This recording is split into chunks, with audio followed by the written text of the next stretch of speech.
participé à notre première édition de la Semaine de la gouvernance inclusive qui inclut 2 volets.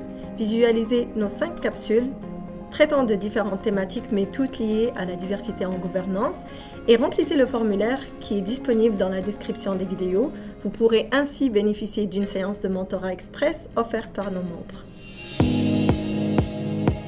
Choisis le conseil d'administration qui correspond à ta stratégie personnelle. Où est-ce que tu es rendu dans ta vie? Pourquoi tu t'impliques? Est-ce que c'est pour faire avancer une cause qui te tient à cœur? Est-ce que c'est pour développer un réseau? En général, c'est un bon dosage de plusieurs raisons. Et pour judicieusement choisir son conseil d'administration, il faudrait se focaliser sur 3 points principaux. Le premier point le plus important à mon avis, c'est l'aspect valeur qu'on a par rapport à l'organisation qu'on choisit. Je siège au conseil d'administration de la Fondation Centraide du Grand Montréal ainsi que sur le comité d'audit. Et la raison pour laquelle j'ai fait ce choix, c'est parce que les valeurs de l'organisation sont liées avec les miennes. Tu peux ajouter de la valeur de par qui tu es en apportant une perspective complémentaire autour de la table.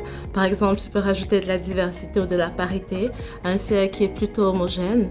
Tu peux ajouter de la visibilité, un réseau, la connaissance d'une industrie ou d'une clientèle spécifique. Tu peux apporter une expertise professionnelle ou des compétences clés. En tant qu'administrateur, c'est quoi ma valeur ajoutée que j'apporte au niveau de l'organisation?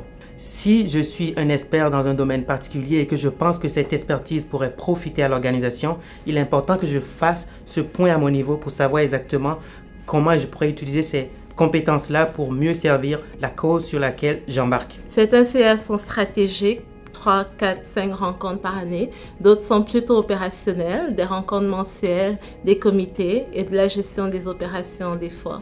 Vérifie c'est quoi le niveau d'implication qui est attendu de la part des administrateurs et administratrices.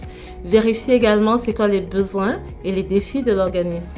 Lis les PV, les rapports annuels, les états financiers et la planification stratégique. En conclusion, siéger à un conseil d'administration, c'est faire un choix d'une organisation passionnante qui vous permet d'avoir du plaisir avec les gens avec lesquels vous travaillez, mais également à vous accomplir professionnellement et humainement.